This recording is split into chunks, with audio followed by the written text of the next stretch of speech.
IgG4-related disease. So stay tuned for some answers about that next week with the question of the week on our online community. We also are pleased to announce that we have IgG Forward Foundation swag now. We have t-shirts modeled on the right. Here is a preview of the Jam swag that we're going to have. There are t-shirts, there are sweatshirts, there are caps, and there are canvas bags that are really lovely. So if you have that person for whom you just can't figure out what to get, we're here to help that too. This is the gift to get for that person who is so hard to shop for. More information about this will be on our website in the next day or two. So with that, it is a real pleasure to introduce Camille Cotton. This is the hospital where she and I both practice. This is the main patient tower, the Ellison building. This is the Massachusetts Eye and Ear Infirmary, where so many of our patients with head and neck disease are taken care of. Bart Qualish, who participated in the last fireside chat, practices here. This is the pathology building where so many of our patients are diagnosed, and around the corner is our clinic where patients with IgG4-related disease are seen. Dr. Cotton has been at MGH for more than 25 years now, even longer than I have, although I'm older than she is. And I have to say, she is a tremendous resource for those of us who take care of patients in the immune-mediated disease space. There's a yin and yang between immunosuppression and risk of infection that is, the reality of how we practice. And Camille has been enormous backup to me on many occasions. I well remember doing an NIH-funded clinical trial during the COVID pandemic and having COVID issues. And she was such a responded with such quick and clear advice. I was immensely grateful to her then. And I'm very grateful, Camille, to you again for joining us today for this fireside chat. So Thanks very much. It's great to be here. I am going to turn it over to you now and let you run the next few slides before we get into particular questions that have been submitted. Great. Thanks very much. So one of my favorite areas to focus on is actually prevention of infection. I think that in the United States, we do a great job preventing infections in children, and we do a lot more preventative medicine. I think that for many adults, we miss the opportunity to avoid infection. So this is a really nice graphic that was just put out by the National Foundation for Infectious Diseases, but you can see that adults can be protected from deadly diseases with all of the ones listed on the left, and those are all things for which we have very effective vaccines. And then on the right, there's a similar slide for people 65 years of age and over. And I would include immunocompromised people can get many of these vaccines or can be screened to see if they have prior infection. So I do a lot of work in clinic with vaccines, and I would say that over 98% of adults I see are not up to date on their vaccines, and so are at risk for vaccine preventable illness. Next slide, please. Excuse me. Okay. So just some brief updates. I was, until the end of June, I was on the CDC vaccination recommendation panel. And at the end of June, we made this recommendation that everybody get the new COVID-19 vaccine, which will be called the 2024-2025 vaccine. And that is recommended for everybody age 6 months and older. And most people should get vaccinations once a year. It's sort of similar to the influenza vaccine. And we have done a lot of focusing on people of all ages with moderate or severe immunocompromise. And although in general, we would recommend that you discuss this with your clinical team, We do think that due to waning of protection after the first few months, vaccination for people who are immunocompromised every 6 months is likely the best approach. And so for things like my organ transplant teams at Mass General, we have rolled out a recommendation for everybody to get vaccinated every 6 months. I do hear some complaints and groans about that, but it's sort of akin to needing to put your seatbelt on every time you ride in the car, not just, once in a while. It is, you need to maintain protection against disease. And that's especially true for people that are on drugs that suppress the immune system. Camille, when will the 24-25 vaccine be out? I haven't heard anything about that yet. Yeah, everybody's asking. It'll be out when our industry partners have been able to manufacture and distribute. My understanding is it will be, it was supposed to be late August to September, and it seems like it will likely be September. But I think they should be available in September, and there will be the Moderna and Pfizer vaccines, the mRNA vaccines, and then Novavax should also be out. Novavax is a more traditional vaccine platform. So there will be a variety of vaccines available. They should be widely available at commercial pharmacies or wherever you usually get your vaccines. That's great. I've seen very little about that so far in the media. So I think we can anticipate that we will be seeing a lot more of that now, since it is almost late August. Yes. This last line here, I think, is something that we probably fall down on a lot, in that we don't do this as much as we should. I suspect that in the transplant population, where the immunosuppression is just constant, maybe the clinicians are better about this, but this is something that I think could fall through the cracks for our patients with IgG4 related disease. So this is a very important bit of information that we should think about revaccinating patients, especially if they are on intermittent immunosuppression every 6 months. It's worth talking about with your doctor. And this slide really highlights who took the opportunity to get a booster vaccine last year. So the same recommendation was made a year ago that everybody 6 months of age and over get a updated 2023-2024 COVID-19 vaccine. And what you can see here is in green who actually got the vaccine, and that's the percent. So 3% of people under the age of 49, 6% of people aged 50 to 64, of people 65 to 74, it was 8%, and then of people 75 years of age and over, 16%. So basically, many people missed the opportunity to get an updated vaccine. And, John, it's interesting, even in the transplant population, I have many patients that I see who haven't had a vaccine in 2 years. I think a lot of people were confused by the recommendations about the number of vaccines. First we needed 2 vaccines, and then for immunocompromised, there was a 3rd vaccine, and then there was another vaccine. And people come to me and say, well, I've had like 6 or 7, that should be enough. But because it doesn't provide long-term protection against severe disease, hospitalization, et cetera, we do need to get routine updates. So this is fairly disappointing. There's definitely some anti-vaccine thoughts out there, but I think there's a lot more to this where people, including clinicians, are confused by the recommendations. I've been working with the CDC to enhance clarity, and so that people can really truly understand that they should be going to get a vaccine now. That's part of the reason we made such a statement, like every American should go get a vaccine if you are over the age of 6 months, this fall.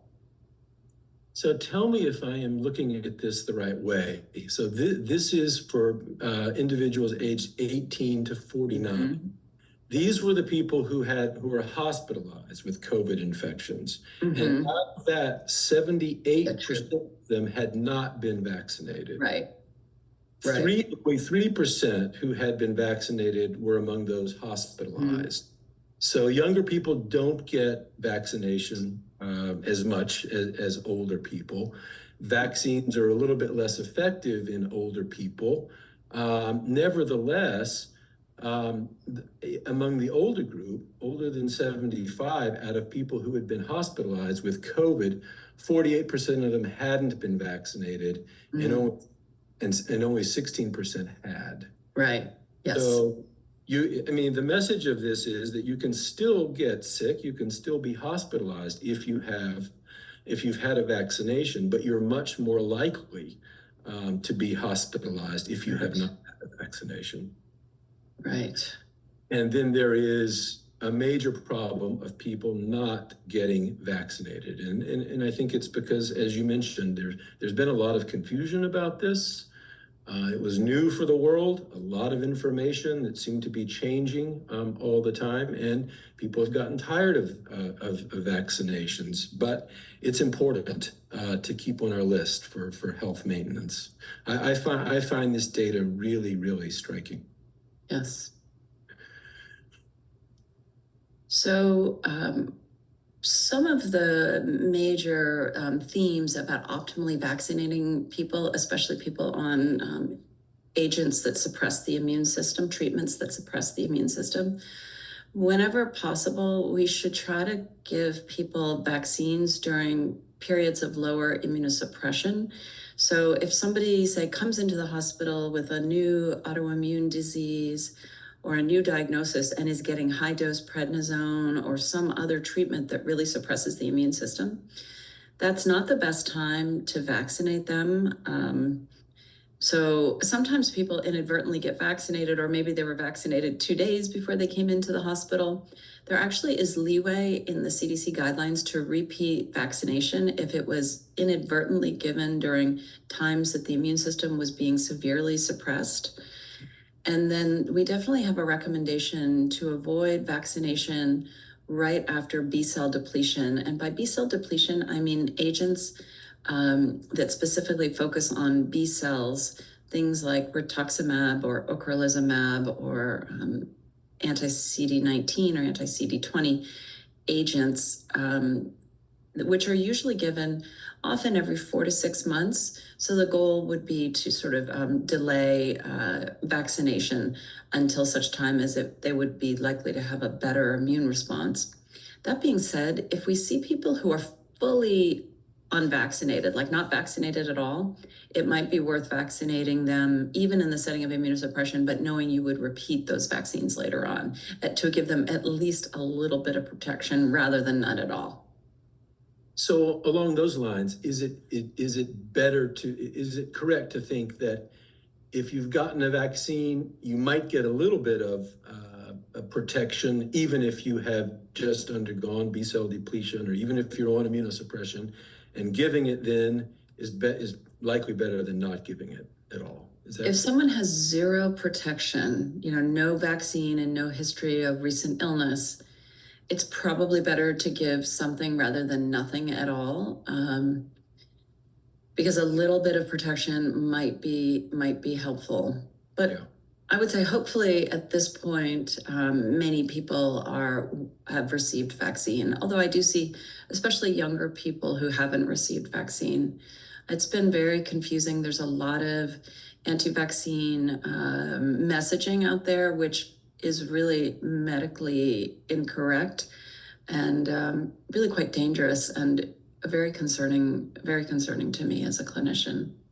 Thank you. Yes, that is absolutely correct. It is dangerous to suggest that people should not get the vaccine.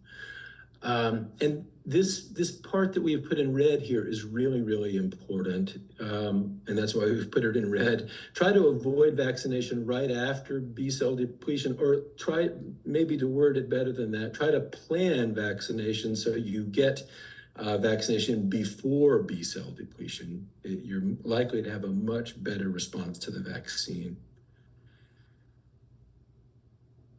Right, and for those getting immunosuppression, things like infusions such as rituximab every 4 or 6 months, whenever possible, we recommend that people get vaccines just 2 to 4 weeks before the next dose.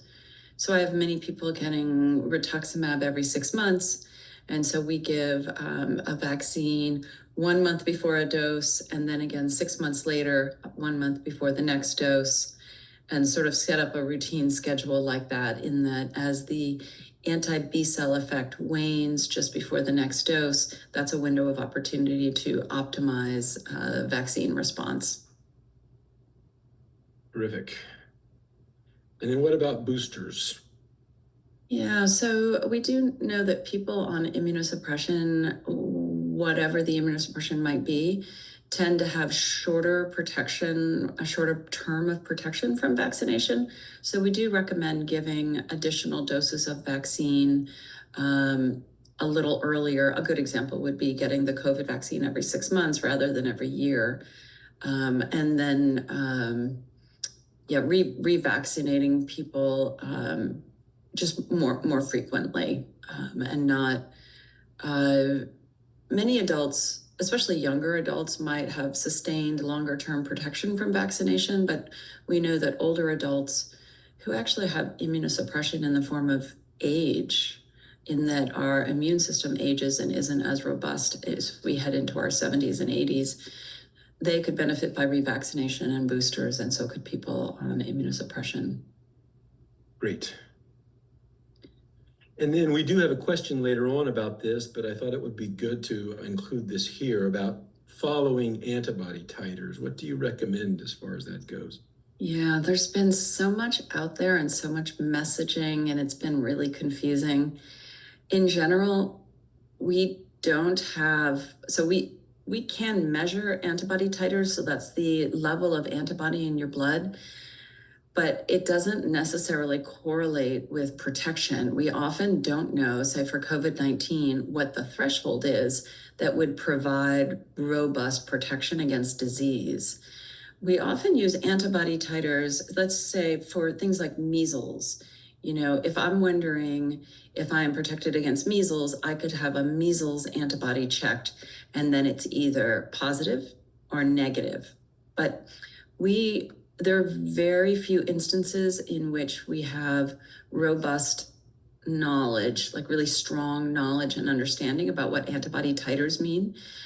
We have found it, many people are, they're really absolutely want titers, and they feel better when they have a titer. But I will say that based on medical science, we don't have robust knowledge of what that indicates. We were also worried in the earlier part of the pandemic. It seemed many people were checking their titers, finding out they were high, and then going to like large parties and saying like, oh, I'm protected, and they were getting sick, and then they were dismayed. So it's sort of like saying like, oh yeah, I got my seatbelt on, it's nice and tight. Yeah, I have a lap belt, a chest belt. I'm belted in tight. Okay, I'm gonna drink and drive. Like, that it provides you with a false sense of knowledge, I think. And so, and it also adds to healthcare costs, and we don't use that information medically. So we don't do things like, say, follow somebody's COVID-19 titer and then revaccinate and revaccinate. There's not a body of evidence to show that. And the CDC still, based on all the scientific knowledge, does not recommend following titers for COVID-19. And I've seen that from many other vaccines as well. So it's reasonable to check to see if it's a yes, no, like, am I measles protected? Yes, no, but not the extent of the titer or the number associated with that. So that's very helpful. I mean, this is really a very nuanced issue. In IgG4 related disease, it's very helpful to follow IgG4 titers, IgG4 levels. That reflects disease activity a lot. Here we are talking about antibodies to the spike protein on the surface of the COVID virus. And those antibodies, as Dr. Cotton indicates, can give a false sense of security. If you've got them, it doesn't mean that necessarily that you are immune to getting COVID. And immunity, we've learned, is complicated. It's got more to do than just with antibodies. There is a T cell, a T lymphocyte part of the immunity that we don't understand very well. I think. And the good thing there is that even if you don't have antibodies, you may have T cell immunity. Is that a fair statement, Camille? Definitely. And that has been a real challenge in organ transplant patients. One thing we've seen is that some people develop a strong antibody response. We do this in a research setting. Some develop a strong antibody response. Others develop a strong T cell or cellular immune response. And some develop both, and some develop neither. And sometimes there can be strong antibody, but no cellular, and vice versa. So it is really confusing. And we don't know what any of that means medically. And in some ways, as I mentioned, it seems a little dangerous to provide the information in that we don't understand what that means to an individual patient. And that's why we do recommend just staying very up to date on vaccines with vaccines every 6 months. There's really strong data that after the first 3 or 4 months, protection against severe disease and hospitalization wanes quickly. So that's the best we have at this point. I know that there's some companies that, to my mind, are a bit predatory that will check T cells and antibodies and things, and they'll take your money. But as a somewhat frugal New Englander, I don't recommend that people do that. And this is something that, as a doctor who focuses purely on immunocompromised patients and infectious disease issues, I do not check this. So I would encourage people to just don't have a false reliance on that information. So if there is a good side to this, it really is that we have learned a lot about the immune system and the immune response and vaccine responses in COVID.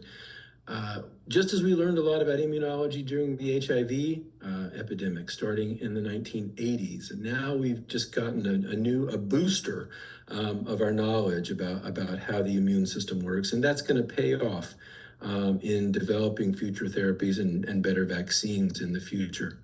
So let's move now to our questions. Those are wonderful background slides, Camille, and we'll come back to some of these points in the course of discussing the questions. But here's the first one. It's submitted by a physician.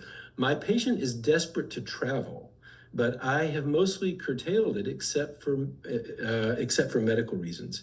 He is especially anxious to do international travel, but I think that's too risky. I'm sure that's a question you get all the time in your travel clinic. How do you respond to that?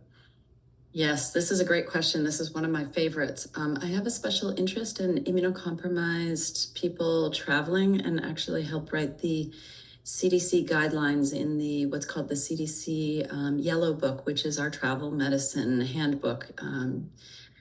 And so I'm actually a supporter of people with suppressed immune systems traveling, albeit very cautiously. So I think it depends on, first of all, where they are with their illness. Are their health issues stable? Have they been, say, hospitalized 3 times in the past month? That's probably not a good time to travel because things are not stable. What type of immunosuppression are they on? Is it an evolving issue and they could potentially have a high risk of getting sick at their destination? Or, have they had this process for a while? Are they stable?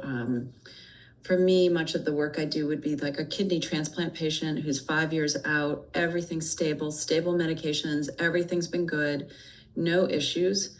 So I support a lot of those people traveling, and I say overall, because they are very good at their decision making during travel, I've had excellent success. And actually, we think we have increased safety with people who are immunocompromised traveling because they know to not eat street food, get mosquito bites, have sex with new people. They make better decisions, I think, because they sort of realize that they need to be cautious. I do have a travel clinic where I see people, and we discuss medications, what to do if ill at destination. I do think that's a big part of it too. Travel to Europe, check your insurance, your medical insurance plan. But if you're traveling to Europe and you're hospitalized, it's probably okay. Australia, Hawaii. But if you're sort of in, the Amazon, you could be pretty far away from good medical care. So you may wish to think about medical evacuation insurance, but even then, help can be far away. I'm a fan if people really want to go to a warm destination, think about the Caribbean, but the part that's close to Miami, so that if you did need medical attention, you could, readily come home, or back to Miami, or somewhere not too far away. And if you're interested in thinking about different destinations, there's a great website called CDC Destinations, and you just put in Google search CDC Destinations and then the country of your choice, and you can read about what vaccines are recommended, what outbreaks there might be, all kinds of things. And I think it's a really helpful guide. One of the big issues with immunocompromised hosts in travel is that they shouldn't go to any regions with yellow fever. And yellow fever is basically sub-Saharan Africa, but not the south of Africa. So South Africa is okay if you want to go on safari. And Southern Africa, there's a map actually in the CDC. If you Google CDC yellow fever map, you can see where yellow fever is. And then also it's in the Amazon and much of Brazil and South America. So if you look at that map, we sort of would like if people could avoid travel to that region, because we can't give you a vaccine to prevent a potentially serious illness. But otherwise, masking on the plane, masking in the airport, getting a COVID vaccine just before travel, those are all ways to stay healthy and strong. You can talk with your treatment team about whether they might be willing to give you Paxlovid or Molnupiravir if Paxlovid has drug interactions with your treatment regimen, so that you could carry COVID test kits with you and start treatment if you were to get sick in a specific destination. That's something I've done with multiple patients. And yeah, so I think there's a lot of things we can do to make travel safer.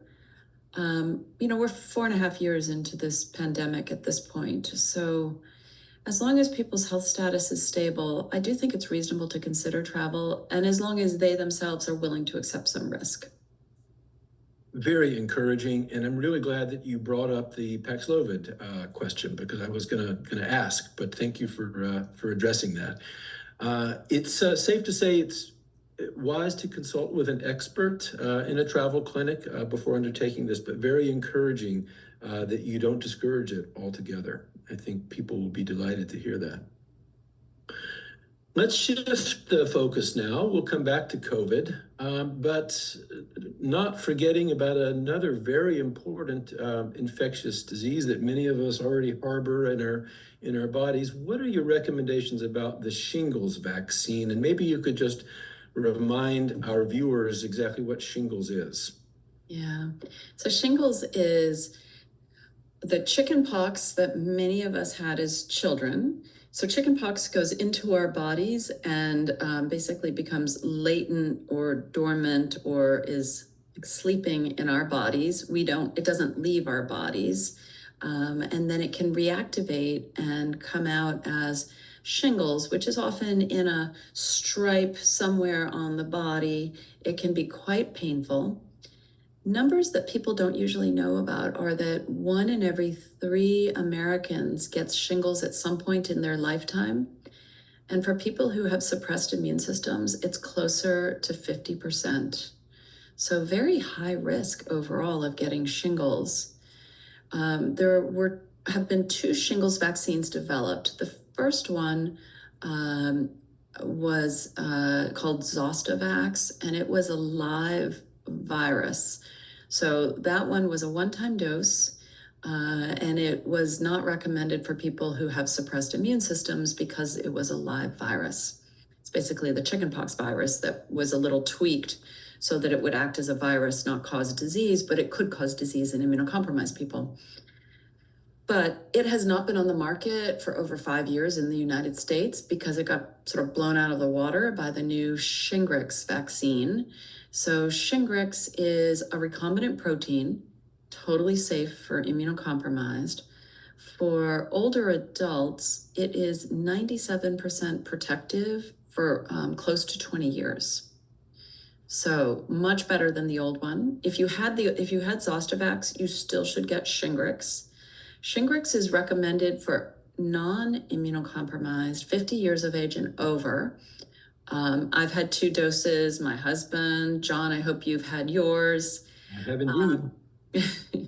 And it is also recommended in 2021. I was on the CDC vaccine panel. I was actually chairing that when we made the recommendation that anyone immunocompromised over the age of 18 should have 2 doses of the shingles vaccine.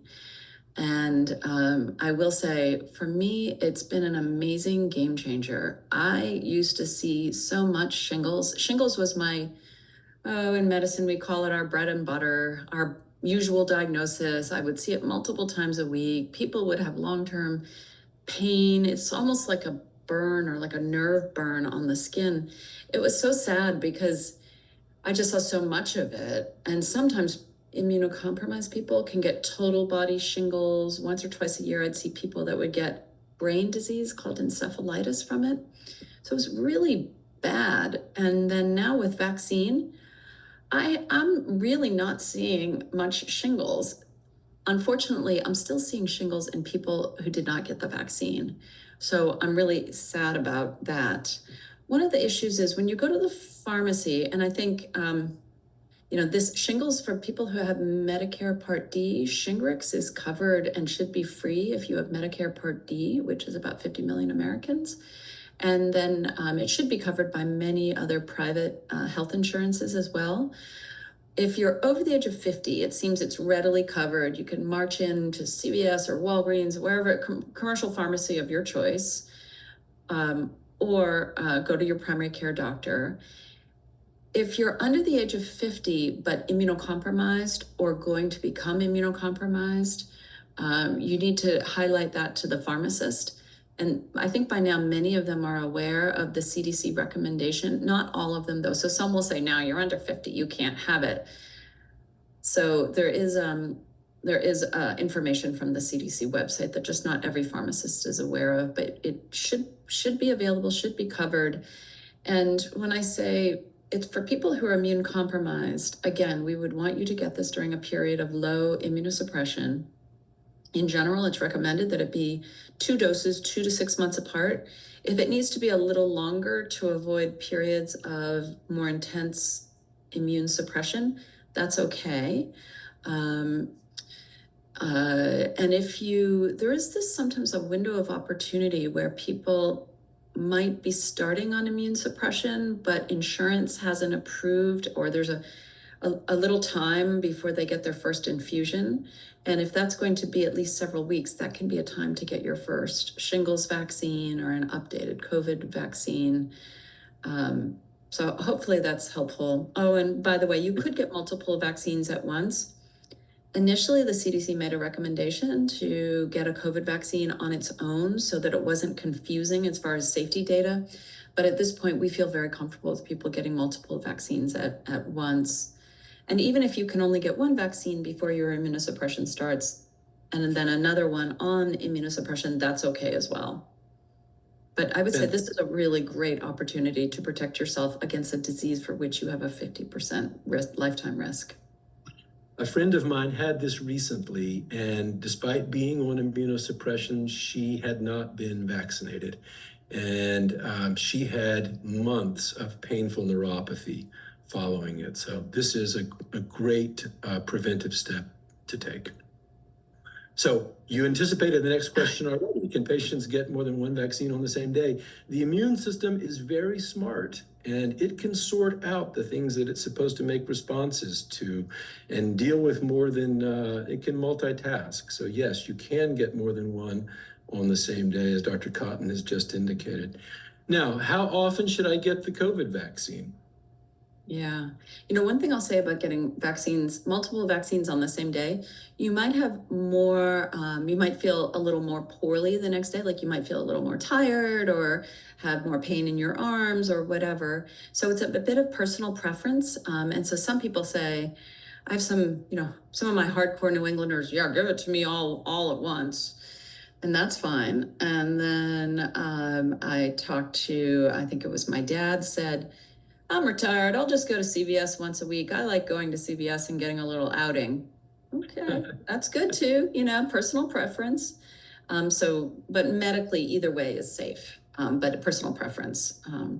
So just a bread and butter question. What do you recommend in terms of diminishing the sort of sore arm that can happen after getting one or multiple vaccines? Do you recommend pre-treatment with Tylenol or Motrin if there are no contraindications to those, or what are your recommendations along those lines? Yeah, in general, most people do okay. We don't think that any either Tylenol or Motrin that they decrease the immune response, and so often you don't feel it the first day. But if you wake up and your arm's sore, you could take either Tylenol or Motrin if your clinical team says that's okay to do. You could put an ice pack on it. I don't know. For some of us, it's sort of like if it's a dull ache, I'm kind of glad that things are cooking in my arm and my immune system's having a little party and trying to, develop a robust response.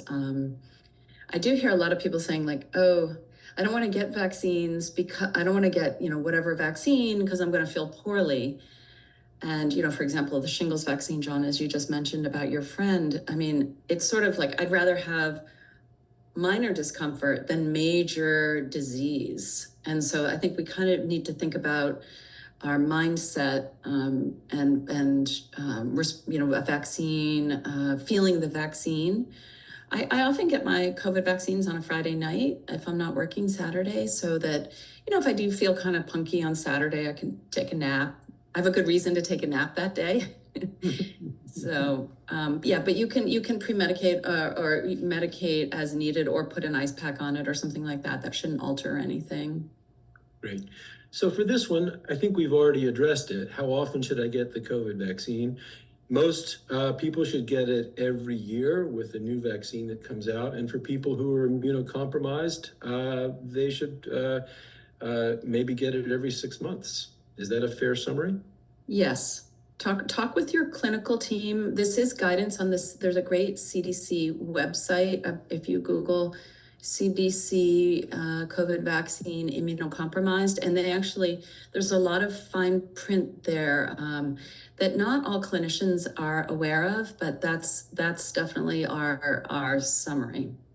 Great. We'll put all of this URL information in our online community. So that will be available for people to review. Let's move on now. When should patients on prednisone get vaccinations or boosters? Is there a daily dose of prednisone that makes the vaccine ineffective? Well, that's a good question. It's sort of one of those, the higher the dose of prednisone, the lower the vaccine response. So if you can get people down to, 10 milligrams, 5 milligrams, that's a better place for them to be vaccinated. If somebody can only come down, say, as low as 20 milligrams, and you just really aren't going to get them below that, again, some protection is better than none. So if you feel like somebody's going to be parked on prednisone 20 milligrams a day indefinitely, I would go ahead and give vaccines. I would probably give some additional boosters more frequently later on, but sort of depends on the details of the prednisone, the clinical course. If people are getting prednisone, 60 milligrams a day and things like that, I would really try to wait until the prednisone has been tapered whenever possible. Fortunately, patients with IgG4-related disease seldom require that much prednisone, and they're able to get down to much lower doses pretty quickly. So it should be possible to wait a few weeks to vaccinate patients or just to give them a booster at some point in the future, which they may need anyway. Absolutely. So is B-cell depletion therapy associated with worse COVID infection outcomes? We've talked about how patients who have undergone B-cell depletion are much less likely to respond to the vaccine, but do they have worse COVID infections if they get infected as well? Well, sadly, the answer here is yes, that B-cell depletion is associated with a higher risk of more severe COVID infection. One of the things we've noted, though, is now that we are able to provide we've been able to provide vaccines since late 2020, so pretty amazing number of doses of vaccine. And we are seeing overall better outcomes than we were initially for people on B-cell depleting therapies. So we've made a lot of progress,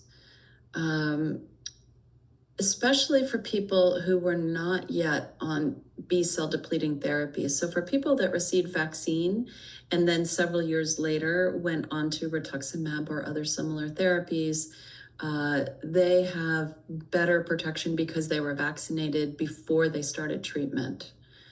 So it is still a population that we worry about. And, I will say that if I were on rituximab, I would still be careful about, I wouldn't be going to crowded places, or if I were, I'd be wearing a good mask and things like that, because we do see some complex lingering infections, unfortunately.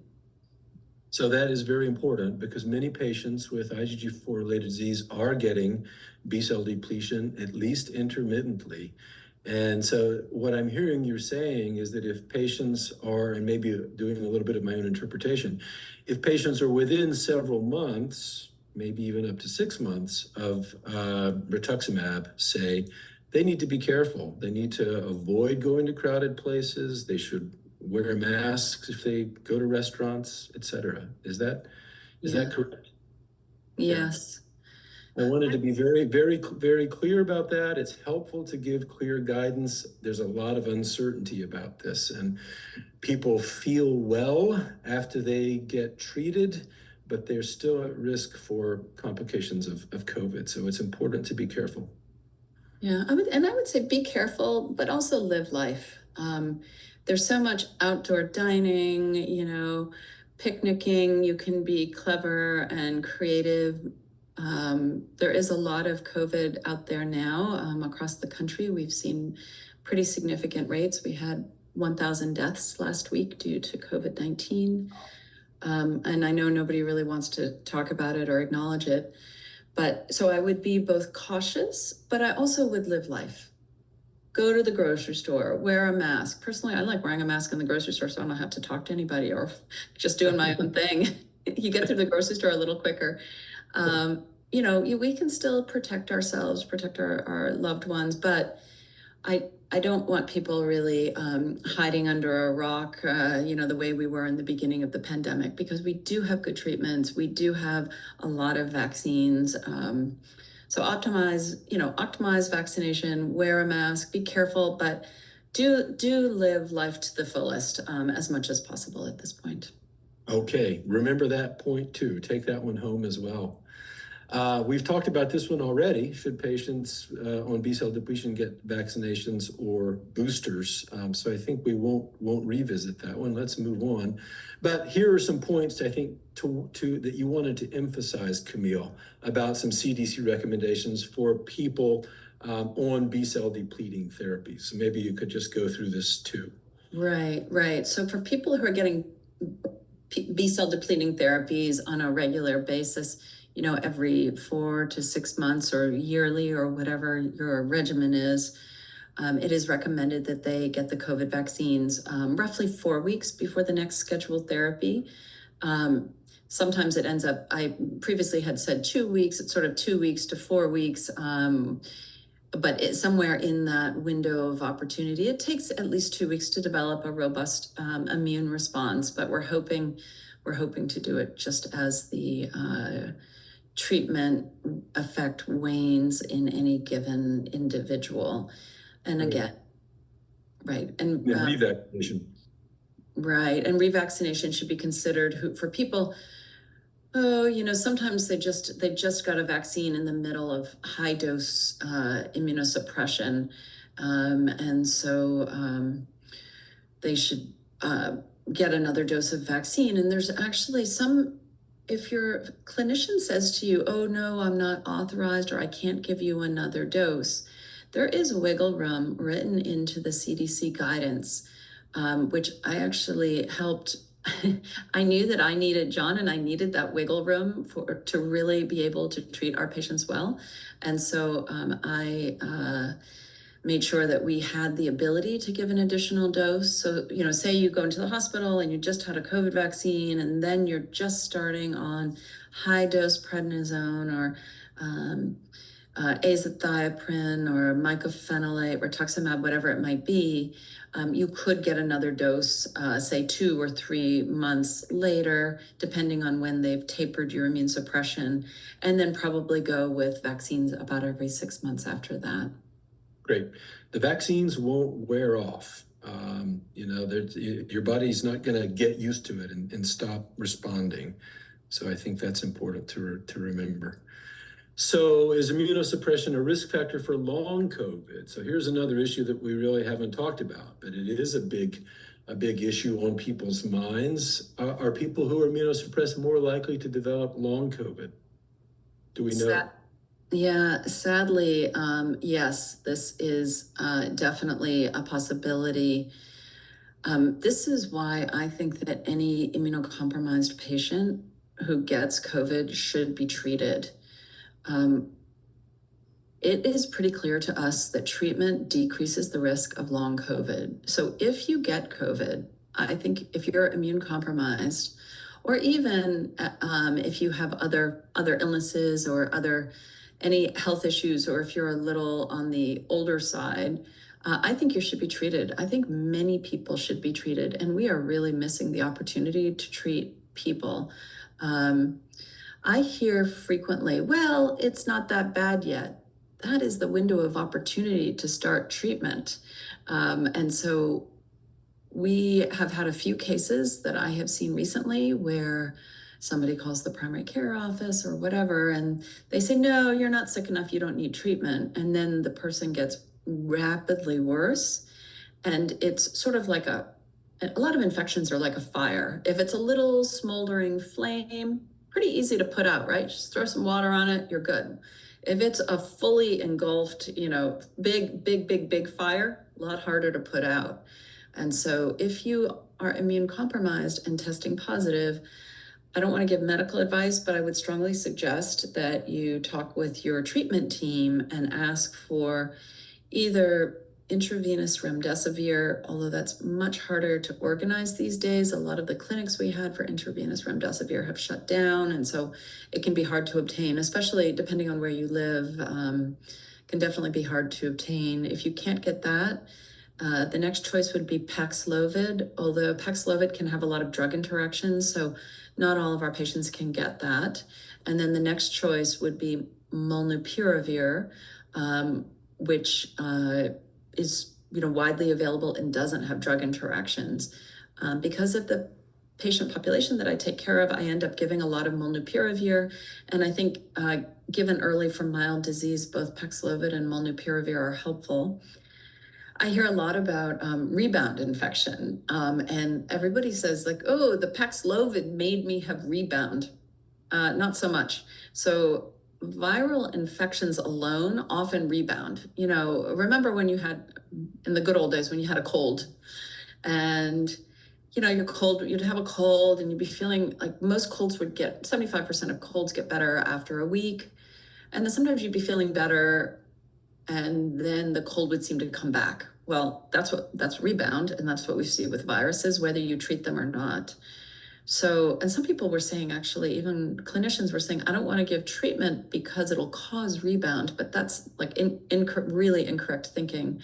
I do feel strongly that everybody who's immune compromised should get treatment for COVID. And again, if you're not feeling very sick, that's the window of opportunity to take care of business and not to wait until you're so sick that you're going to the emergency room. Two very important points. So get treated, and even if you're feeling well, get treated. Really, really important. I think we see that pitfall again and again. Yeah. So how long after receiving 2 doses of a B-cell depleting therapy, so full treatment for remission induction, how long is it going to be before the immune system is going to be able to respond optimally to an immunization again? Ballpark figure? It's hard to say for right now. This is a hard one to answer. The longer you wait, the better the response. I guess my question would be, what's coming next? You know, is there going to be, say, in 6 months, another B-cell depleting infusion? At which point, that's why we would recommend, you know, in general, if it's going to be 6 months later, then at 5 months, giving vaccines at that time. So the longer you wait, the better the response. But there's definitely a point at which you've waited too long and missed the opportunity to provide protection. I will say, so say somebody in November gets 2 of these infusions, and then in late December, seeing what we always see, we start seeing lots of influenza. And influenza starts raging in December, January, February. It's a really bad year. And this person has to go to work in order to, you know, support themselves, have their health insurance, you know, all the usual reasons that we have to go to work. And so they're worried about exposure. Well, we know that, you know, things like masking works. So that's good. I would say that in that setting, I would, even though they've just had 2 doses, I might give a flu shot in December, you know, in the setting of intense disease activity, thinking about risk benefit.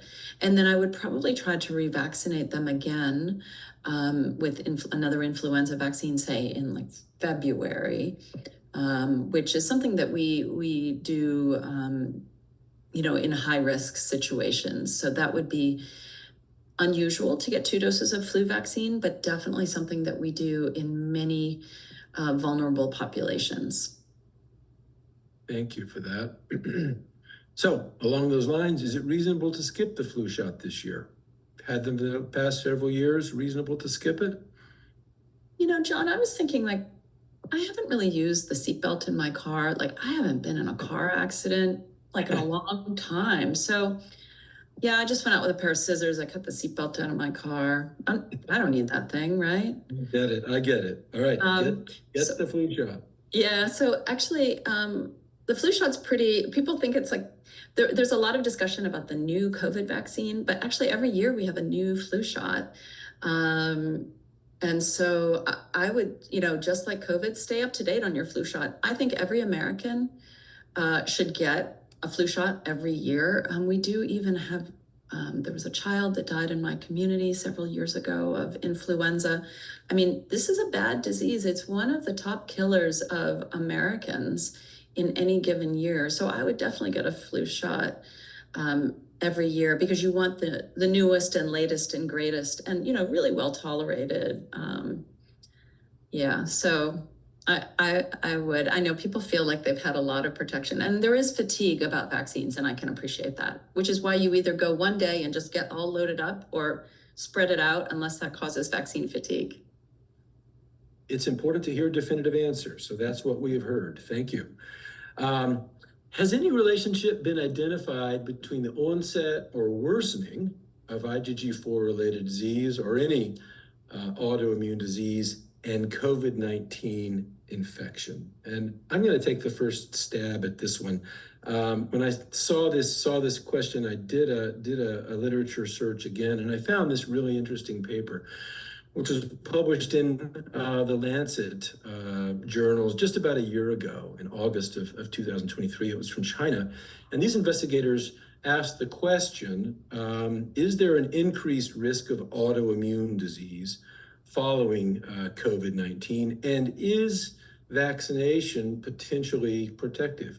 They studied 4 million people 1 million of whom had COVID, and 3 million of whom did not. And their conclusions were the following, and I want to see how this resonates with you, Camille. The findings suggested that yes, indeed, infection with the virus was associated with an increased risk of developing a variety of autoimmune diseases, not just IgG4-related disease, a whole host of autoimmune diseases did seem to be at least slightly increased following infection. But, and this is really the point that is so critical to our discussion today, the risk seemed to be decreased if patients had been vaccinated against COVID. So recognizing that there are probably no definitive answers in this space at the moment, does that sort of jive with your understanding, Camille? Definitely, definitely. We don't really know what triggers autoimmune disease. We do think that infection could be a trigger, and we definitely have seen some unusual post-COVID infection syndromes. So I think to prevent long COVID and then to prevent autoimmune disease, I don't know, we don't have data saying things like IgG4 disease is going to get worse from infection, but nonetheless, we do think that the risk of disease worsening or new disease is far greater from infection rather than vaccine. There was, some early reports in young men of myocarditis or heart involvement from the vaccine. It turned out that that's what happened when we gave the vaccine too close, but there was actually a much higher risk of that myocarditis or heart involvement from true infection. So if you think about risk versus benefit in an infection that has actually hit most of us by now, it turns out vaccine was a better choice rather than running the risk of infection. Very helpful. And clearly, IgG4-related disease was around long before the COVID virus or COVID-19 was around. So I found this study very, very interesting. There are things that come up, though, in patients who get vaccinated. When we are vaccinating people, we are stimulating the immune system to be able to recognize viruses.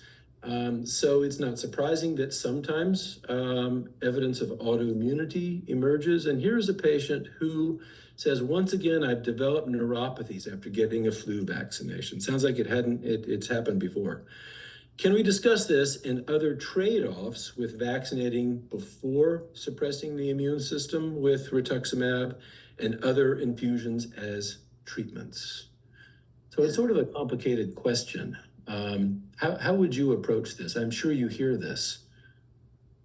Yes, well, this is concerning. There definitely are potential side effects from vaccines, and we do see rare but occasional neurologic side effects. For influenza vaccine, it's somewhere sort of in the realm of close to 1.5 million can get certain things like Guillain-Barré syndrome, which is a type of paralysis that usually is reversible. I think it's all the devil's in the details. So I would this is a hard one to answer in general, but I would talk with your clinician, provide them with as much information as possible, and then together make a decision thinking about risk versus benefit. For people that are quite able to protect themselves, they work from home or they don't go out much, or some people have told me they love the COVID lifestyle because they're a natural hermit, which I'm supportive of if that's your lifestyle. If they really don't think that they're at significant risk and they're worried about the potential side effects based on their medical history, then I think together with their clinician, they can make a best decision. There are some antiviral treatments, so that say this person decides to not get an influenza vaccine and then goes out and over the holidays they say, that's it, I'm going to go to one family party, I'm going to take off my mask. And lo and behold, that, a day later, they get the phone call, oh, a bunch of us have influenza. there is a medication they could take for prevention of infection. So I'm really pleased to hear, and I think everyone will be pleased to hear you say that things do happen from time to time, rarely, with vaccines, but it really is a risk-benefit ratio. And typically, the potential benefits are greatly in favor of getting the vaccine. But cases, particularly ones like this, need to be considered on an individual basis. They can be nuanced and complicated, and this is where a good discussion with your care team is so crucial. So here's a two-part question. We've addressed some of it before. I want to know about traveling and hoteling for a person living with IgG4 related disease, and I'll just skip to the second part too, so you might be able to summarize both of these together. Any recommendations on traveling after 2 infusions of a B-cell depleting agent? It sounds like you would be very cautious with regard to part 2 and traveling if patients have just been treated, but I won't presume to answer for you. Yes, no, I agree that part 2, if it's just occurred, they are at much higher risk, both for infection, but also I would wonder if their disease is stable. Is there a higher risk of being hospitalized? When you travel, it's really hard if you end up getting hospitalized somewhere far away from home, and it's just complicated. So I'd make sure. Optimally, it depends on the reason for travel. If it's vacation travel or something that's elective, that's one thing. If somebody's loved one dies and you really want to be at a funeral or some other type of event, maybe it's all about risk benefit, right? So maybe for the part 2, they could, very carefully mask, try to spend as much time outdoors, travel with treatment for COVID-19, maybe get well, it's probably not possible to boost them.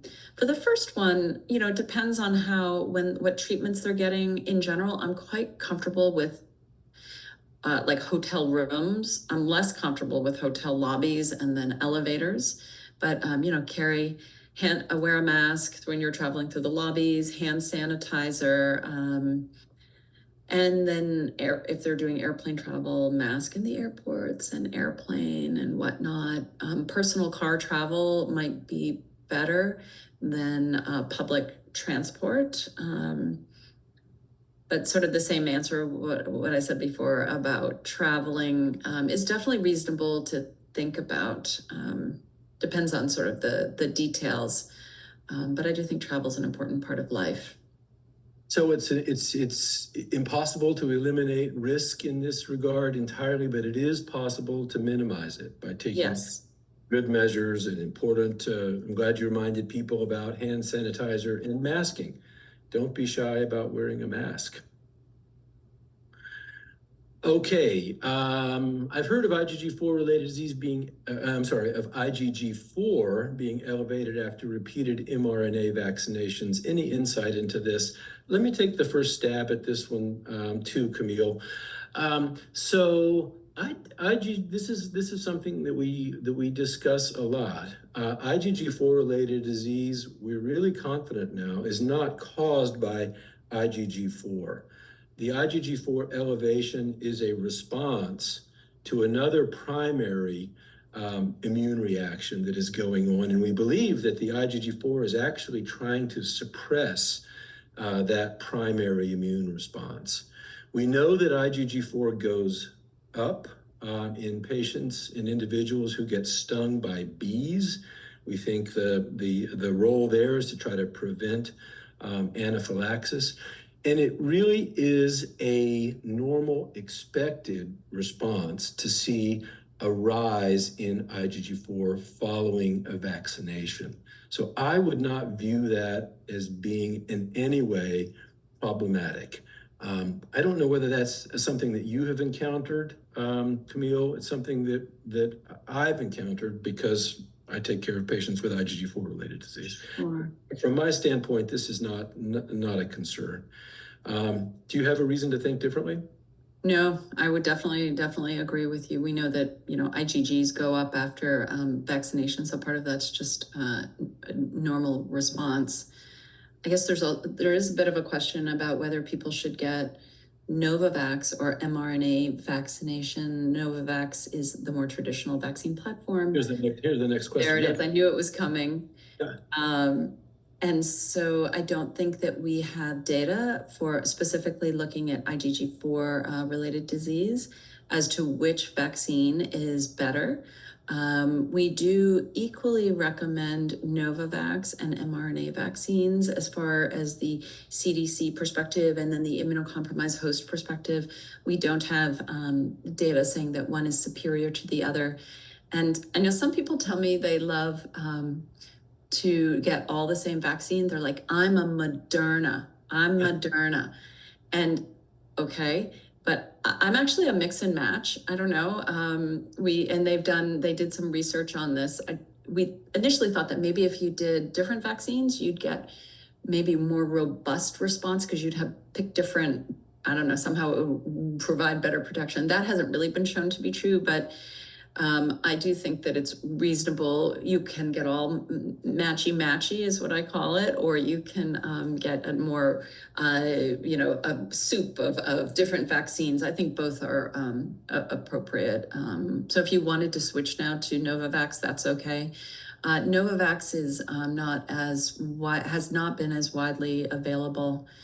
There is a vaccines.gov website where you can find COVID vaccines on a map that was super helpful.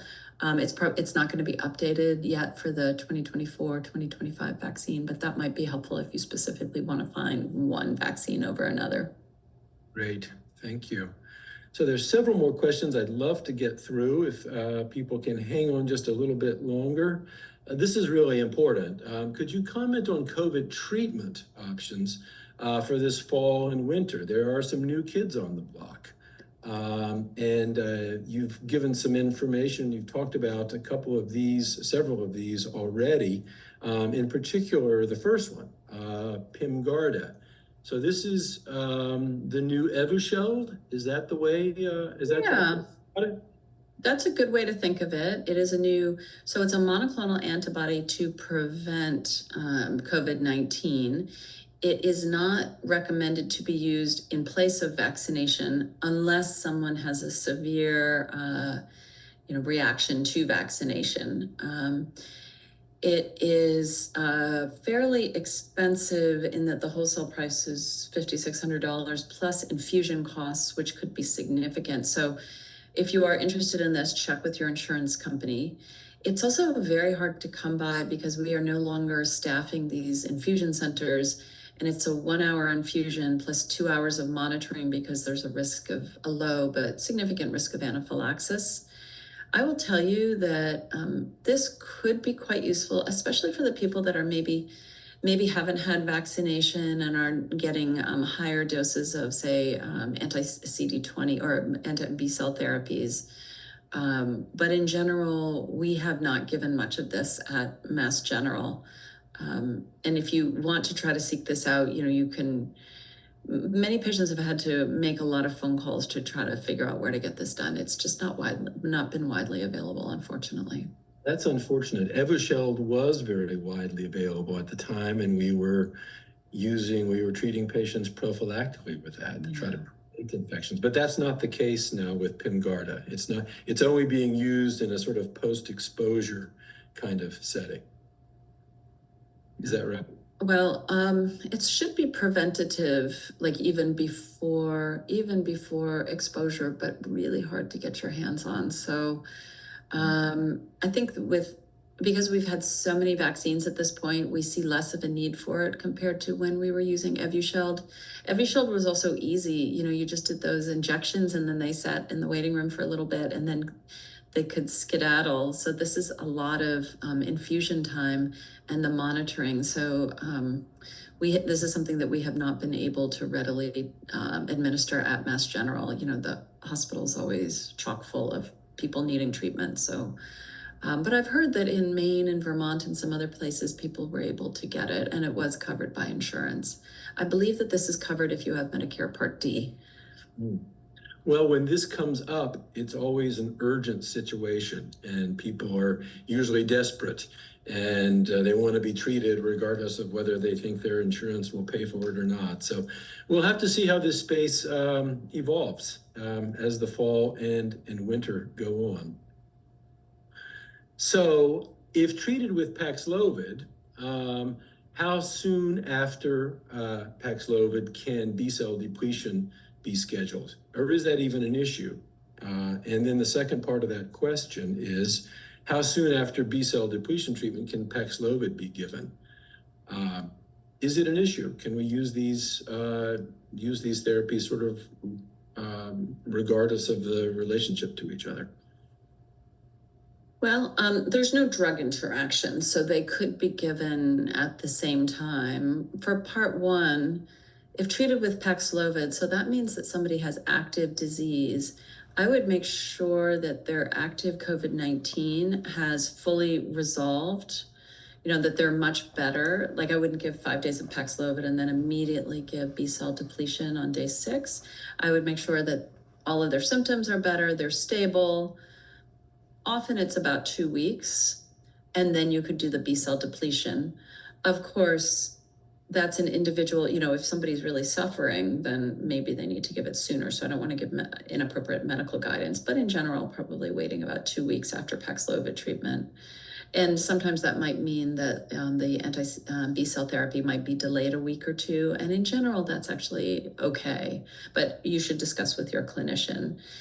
And then how soon after B-cell depletion treatment can Paxlovid be given? I would say anytime. So if, say, somebody gets an infusion and 1 week later they get COVID-19 infection, they should absolutely get either Paxlovid or intravenous remdesivir or molnupiravir, but they should definitely get treatment if they've just had B-cell depletion therapy. Very helpful. Thank you, Camille. Okay, I don't want to forget about RSV. When I was a medical student, RSV was a virus that seemed to occur just in kids, but it's not the case, clearly, and there's now a vaccine. So I wanted to ask you to say a few words about this, and you were kind enough to prepare a few slides. So respiratory syncytial virus, or just RSV for short, and vaccines. And thank you for putting these couple of slides together. Sure. So RSV is similar to influenza in that it's quite common. It happens pretty much every fall. You can see in this slide, there's often a peak sort of in November, December, January, February, just like influenza. The rates are overall lower than for influenza, but it does have a significant risk for hospitalization, severe disease, and even death. And we do see significant disease in people who are immune compromised. So now, for the first time last year, we had, and they basically made a big scientific discovery on how to be able to make a good vaccine. And so they developed the vaccines. They did huge clinical trials involving tens of thousands of patients. And these vaccines overall are very good and protective. I will say there's no treatment for RSV, so vaccines are really the way to go.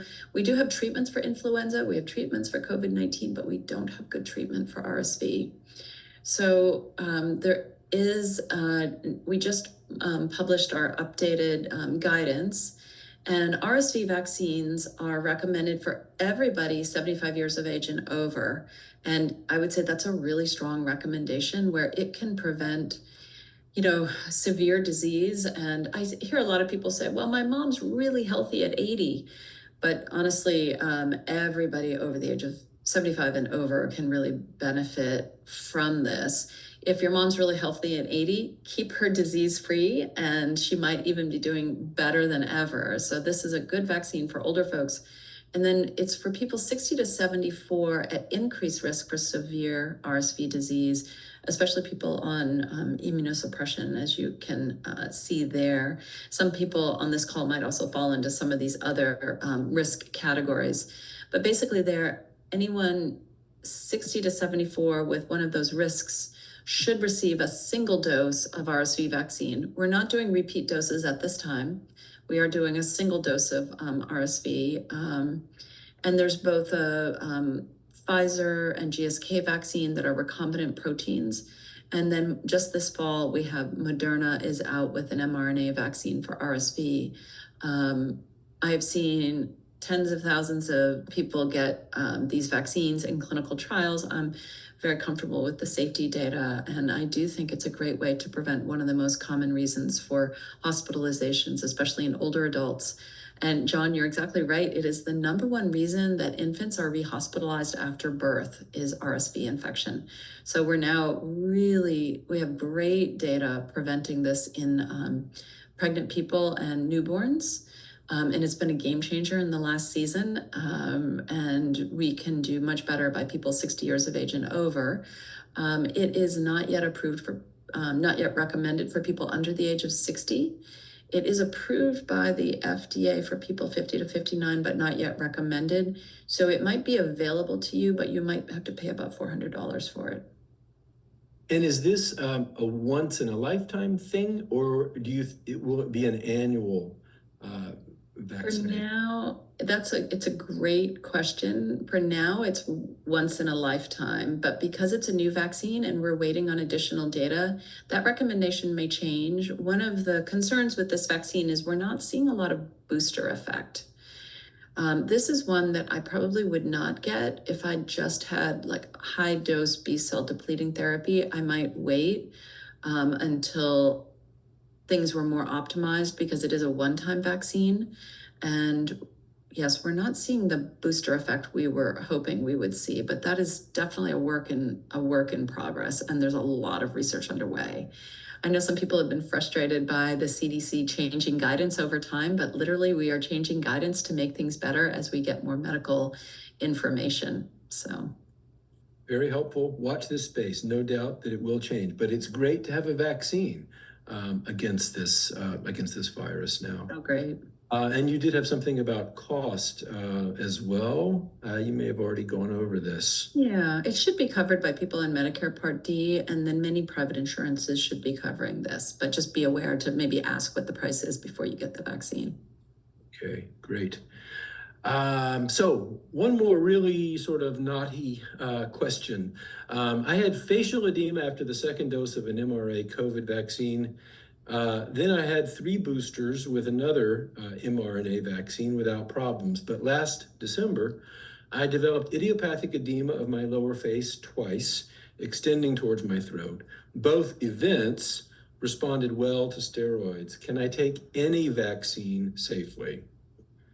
Yeah, it's hard to know how close the mRNA vaccines were to the event in December. If they were around that time, I guess I would be a little worried, but if they were not close, like not within a month of that idiopathic edema, maybe it's not related. So sort of the devil is in the details, and I would discuss this with your clinician, remembering that, there is Novavax, and so there are other options.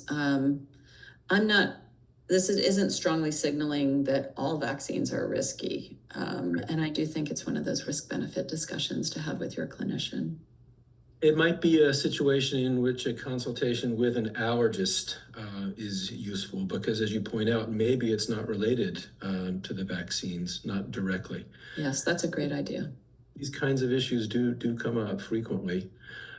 We've already talked about this one already. This is about following vaccine levels, and you've emphasized that we don't rely on them. They can give a false sense of security. So certainly doing them routinely is not indicated, and there's not really a level that is considered protective.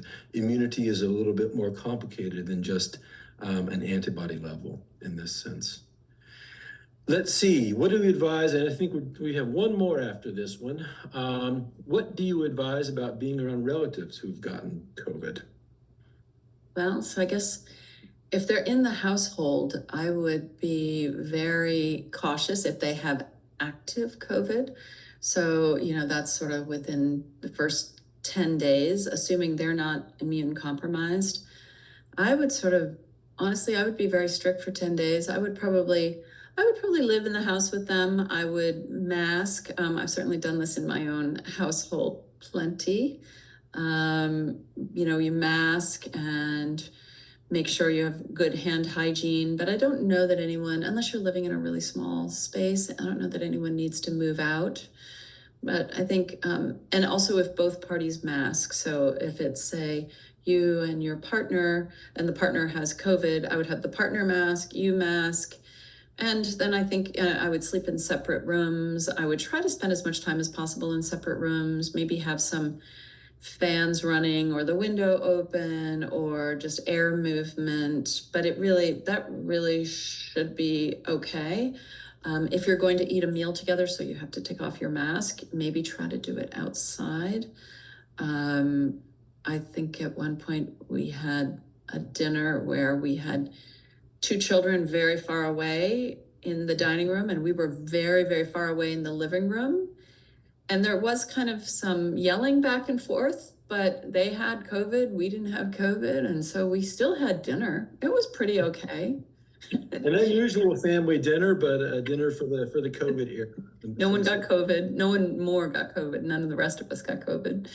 Well, I love the practical advice. And so for this last one, I fortunately have already addressed. What tests are used to evaluate the risk of hepatitis B reactivation, actually, not infection? And the answer to that is found in this week's question of the week, which you can view on our website here. So with that, I want to thank you, Camille. This has been fantastic. It's been everything that we hoped it would be. I know why you are such a star in this arena and why the CDC calls you regularly for advice. This Fireside Chat is going to be an instant classic. I'm sure it's going to be in reruns next week on our website. You'll be able to view it again there. As I indicated, we'll put the information about URLs on our online community. I'm sure that there will be additional questions, and if so, please submit them to us through our website. Make your vaccination plans now. You can get more than one vaccine on any given day if you wish. Happy Labor Day, and we'll see you back here on September 5th. Catherine Provencher and I will be giving a preview of the jam. So Camille, thank you very much again for joining us today. Enjoy the last few days of summer. I'm sure you're going to have a busy autumn. Yes, great to be here. Thanks for inviting me. Thank you.